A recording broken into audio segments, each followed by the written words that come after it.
Assalamualaikum warahmatullahi wabarakatuh. Selamat pagi semua. Selamat datang Ibu ucapkan kepada anak-anak Ibu, calon siswa dan siswi SMA Negeri 12 Batam untuk tahun pelajaran 2020 dan 2021. Puji dan syukur marilah kita panjatkan kehadiran Allah Subhanahu wa taala sehingga pada pagi ini kita masih diberi kesehatan untuk dapat menjalankan aktivitas kita sehari-hari, khususnya masa pengenalan lingkungan sekolah di SMA Negeri 12 Batam ini. Baiklah anak-anak Ibu, Ibu perkenalkan, Ibu adalah Sri Rezeki SSI sebagai Wakil Kepala Sekolah urusan bidang kurikulum atau bidang akademik yang akan membimbing kalian mengenal tentang kurikulum yang ada di SMA Negeri 12 Batam ini.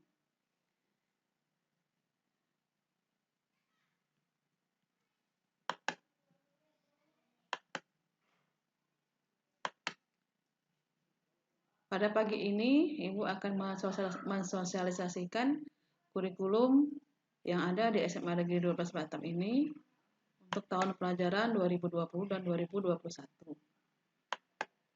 Adapun tujuan sosialisasi hari ini adalah memberikan pemahaman kepada calon siswa tentang muatan kurikulum yang ada di SMA.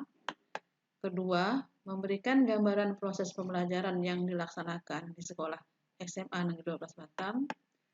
Ketiga, memberikan pemahaman peraturan akademik SMA Negeri 12 Batam terkait kehadiran, proses pembelajaran, penilaian, dan remedian.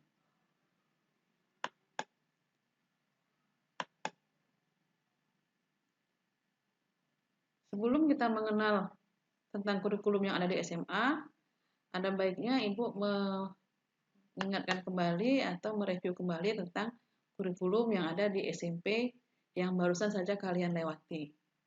Pada kurikulum SMP, mata pelajaran yang ada adalah 9 mata pelajaran yang terdiri dari kelompok mata pelajaran umum dan kelompok mata pelajaran umum, seni, dan kesehatan serta prakarya.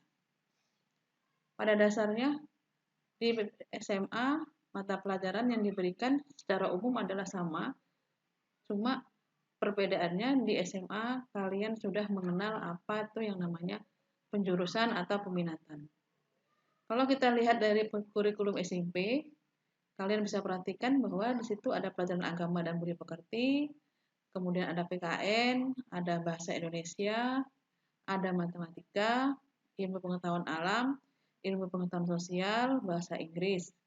Kemudian kelompok B-nya ada seni budaya, pendidikan jasmani dan olahraga, prakarya, dan informatika. Nah, beda antara kurikulum di SMP dengan di kurikulum di SMA adalah di bagian ilmu pengetahuan alam dan ilmu pengetahuan sosial. Untuk yang lainnya, mata pelajarannya sama. Di SMA, ilmu pengetahuan alam ini menjadi jurusan tersendiri, yaitu peminatan, matematika, dan ilmu pengetahuan alam. Di ilmu pengetahuan sosial ini terbagi menjadi jurusan ilmu pengetahuan sosial yang terdiri dari beberapa mata pelajaran.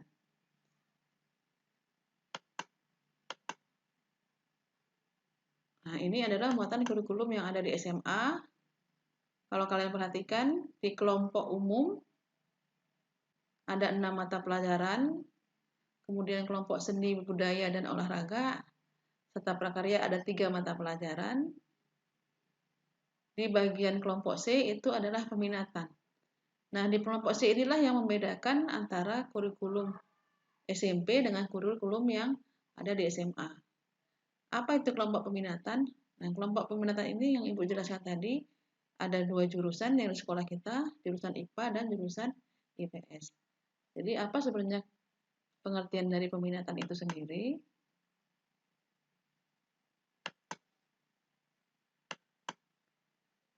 Baiklah, kita teruskan.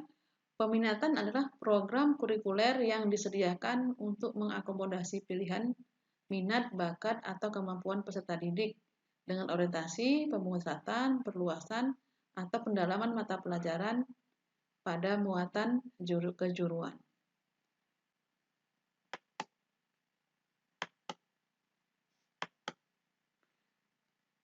Peminatan akademik adalah program kurikuler yang disediakan untuk mengakomodasi pilihan minat, bakat, atau kemampuan akademik peserta didik dengan orientasi penguatan kelompok mata pelajaran keilmuan. Kelompok mata pelajaran keilmuan inilah yang terbagi menjadi beberapa peminatan atau jurusan.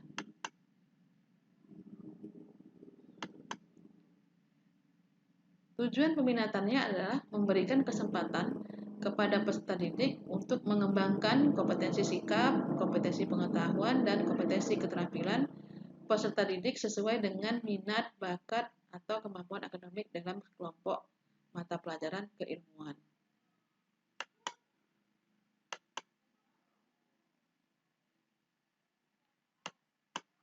Nah, ini adalah kelompok peminatan akademik yang ada di SMA. Ada kelompok MIPA, Matematika dan Ilmu Pengetahuan Alam, ada kelompok Ilmu Pengetahuan Sosial, dan ada kelompok Bahasa dan Budaya. Untuk di SMA Negeri 12 sendiri, kelompok peminatan yang disediakan adalah kelompok IPA dan kelompok IPS. Kelompok Matematika dan Ilmu Pengetahuan Alam, itu mata pelajaran yang akan dipelajari adalah matematika, biologi, fisika, dan kimia.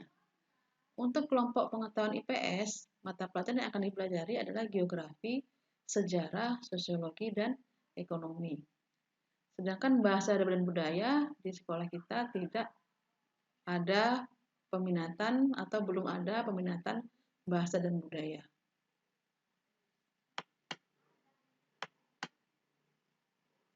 Oke, kalau kita lihat dari tabelnya, di kelas 10 kalian akan mendapatkan mata pelajaran matematika, biologi, fisika, dan kimia. Bagi kalian yang waktu mendaftar ulang memilih peminatan IPA atau memilih jurusan MIPA. Sedangkan yang memilih jurusan IPS akan mendapatkan pelajaran geografi, sejarah, sosiologi, antropologi, dan ekonomi. Di kelas 10 sendiri, masing-masing mata pelajaran peminatan akan mendapat alokasi waktu 3 jam pelajaran per minggu pada saat kelas 10. Di kelas 11 dan kelas 12 akan mendapat pelajaran selama 4 jam per minggu.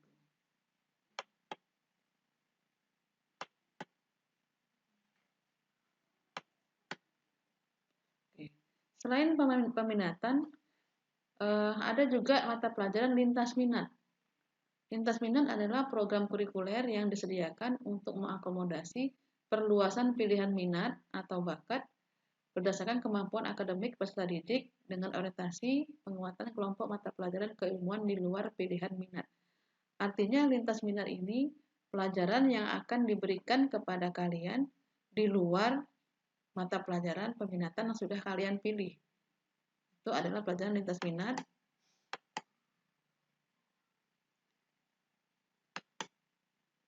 Oke.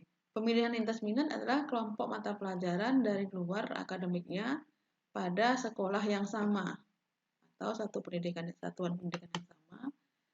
Kemudian mata pelajaran lintas minat atau penilaian minat diambil sesuai dengan kebutuhan beban belajar yang ada di sekolah kita.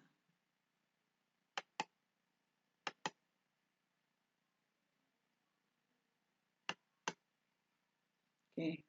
Untuk kelompok peminatan dan lintas minat yang ada di SMA Negeri 12 adalah pada peminatan matematika dan ilmu pengetahuan alam atau peminatan MIPA, selain kalian mempelajari matematika, biologi, fisika, dan kimia, kalian akan mempelajari juga lintas minat yang diambil dari kelompok bahasa, yaitu bahasa dan sastra Inggris, dan dari lintas minat yang diambil dari kelompok IPS, yaitu sosiologi. Jadi anak-anak ibu yang mengambil jurusan IPA akan mempelajari pelajaran lintas minat bahasa dan sastra Inggris serta sosiologi. Untuk anak ibu yang jurusan IPS akan mempelajari geografi, sejarah, ekonomi, sosiologi, dan lintas minat bahasa dan sastra Inggris, kemudian matematika.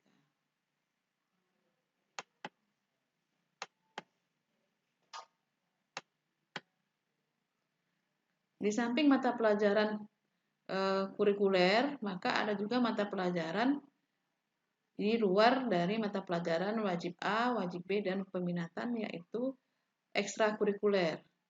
Kegiatan ekstrakurikuler adalah kegiatan kurikuler yang dilakukan oleh peserta didik di luar jam belajar.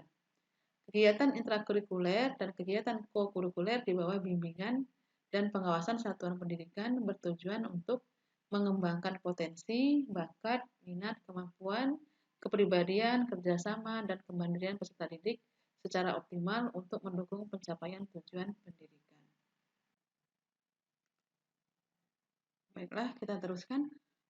Di samping kegiatan pembelajaran di kelas, maka anak-anak ibu juga wajib mengikuti kegiatan ekstrakurikuler. Kegiatan ekstrakurikuler adalah kegiatan kurikuler yang dilakukan oleh peserta didik di luar jam belajar kegiatan intrakurikuler dan kegiatan kokurikuler di bawah bimbingan dan pengawasan satuan pendidikan, bertujuan untuk mengembangkan potensi, bakat, minat, kemampuan, kepribadian, kerjasama, dan kemandirian peserta didik secara optimal untuk mendukung pencapaian tujuan pendidikan.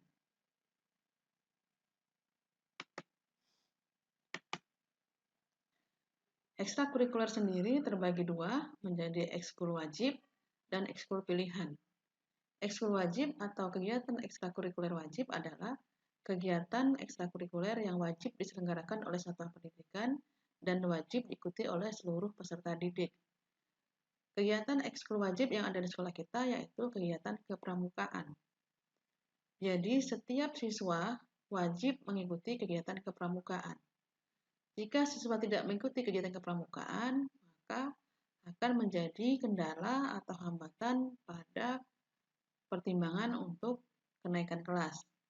Karena pramuka adalah wajib, maka setiap siswa yang tidak dapat mengikuti kegiatan kepramukaan dengan baik, dengan sangat terpaksa tidak dapat naik kelas ke kelas atau ke tingkat yang selanjutnya. Jadi anak-anak ibu tolong perhatikan betul, jangan sampai kegiatan kepramukaan tidak diikuti dengan baik.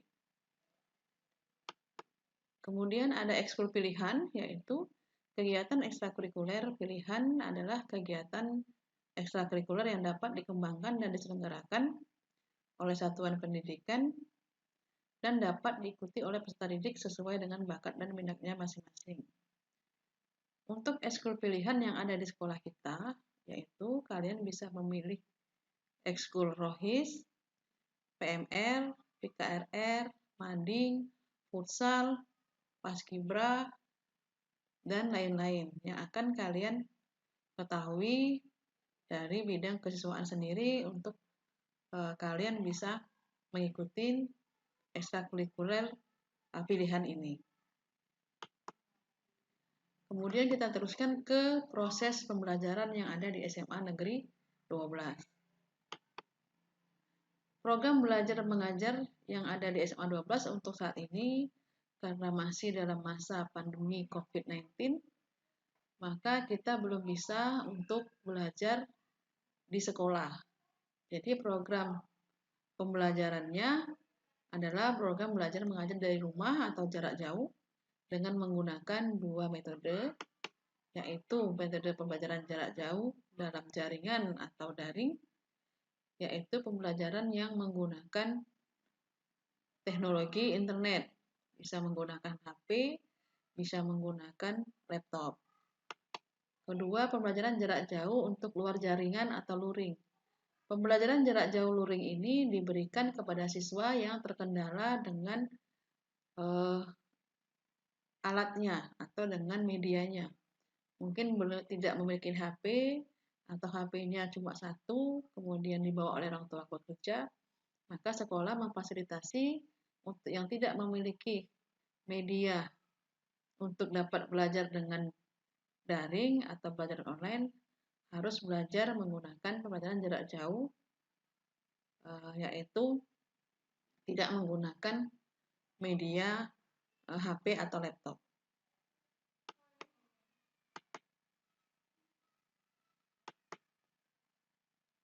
Pedoman pembelajaran daring ada beberapa yang harus kalian ikuti rambu-rambunya. Yang pertama, Semua siswa wajib mengikuti kegiatan pembelajaran online sesuai dengan jadwal yang telah ditentukan. 2. Semua siswa wajib mengisi daftar hadir di kelas online. 3. Siswa wajib mengerjakan dan mengumpulkan tugas tepat pada waktunya. 4. Siswa wajib mengerjakan uji KD, remedial, dan tugas lainnya. 5. Jika ada hal yang menyebabkan siswa tidak bisa mengerjakan atau mengumpulkan tugas, mohon memberi kabar kepada guru atau wali kelas. Jadi jika anak-anak ibu sekalian yang tadinya menggunakan HP lancar, menggunakan laptopnya lancar, kemudian terkendala tiba-tiba HP-nya rusak, atau mungkin kehabisan paket, silahkan menghubungi wali kelas dan berkoordinasi dengan guru mata pelajaran untuk bisa beralih kepada pembelajaran luring. Jadi tidak ada alasan buat anak-anak ibu tidak dapat mengikuti pelajaran karena kita sudah mempersiapkan dua metode yang bisa kalian ikuti. Nah, ini yang penting juga bagi siswa yang kehadirannya kurang dari 90%, tidak diperkenankan mengikuti ujian akhir semester. Yang kehadiran ini akan direkap tiap hari oleh wali kelas. Jadi maksudnya gini, dalam satu semester ini siswa boleh tidak hadir atau ditoleransi untuk tidak hadir, baik sakit, izin, ataupun tanpa keterangan, itu maksimal 10%.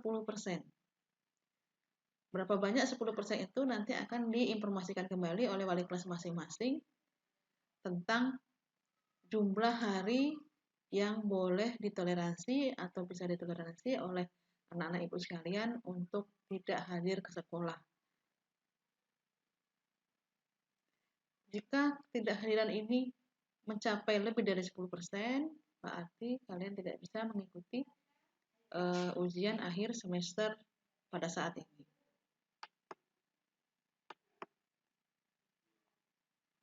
Kemudian pedoman pembelajaran luring, yaitu pertama, siswa wajib mengambil bahan ajar atau penugasan ke sekolah pada jam kerja di antara jam 8 sampai jam 12.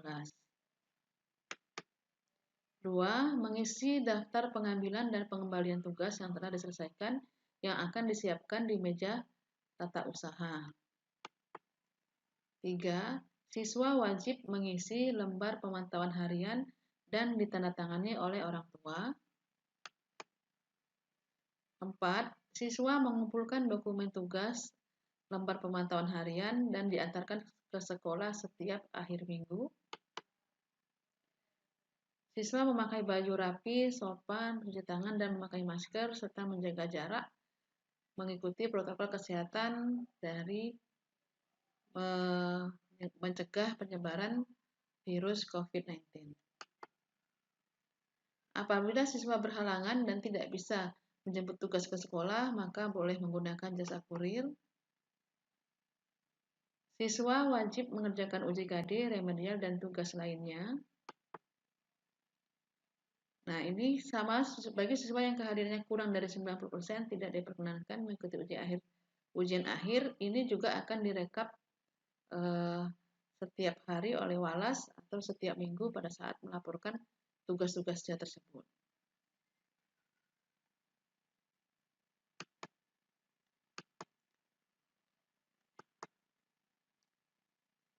Oke. Bagi siswa yang tidak mengikuti pedoman pembelajaran baik daring maupun luring akan mendapat sanksi yang ketentuannya akan diberikan oleh guru mata pelajaran. 2.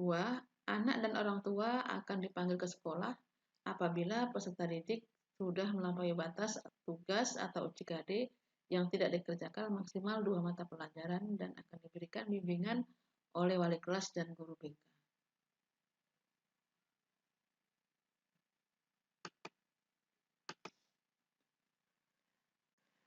Baiklah anak-anak ibu, pada kesempatan ini yang bisa ibu sampaikan tentang kurikulum yang ada di SMA Negeri 12 Batam, kemudian pedoman-pedoman yang harus kalian ikuti dalam proses belajar mengajar yang ada di SMA Negeri 12 Batam. Mudah-mudahan kalian bisa belajar dengan baik di sekolah kita ini dan dapat mengikuti aturan-aturan akademik demi lancarnya proses pembelajaran yang ada di sekolah kita. Akhir kata Ibu ucapkan wabillahi taufiq wal hidayah. Wassalamualaikum warahmatullahi wabarakatuh.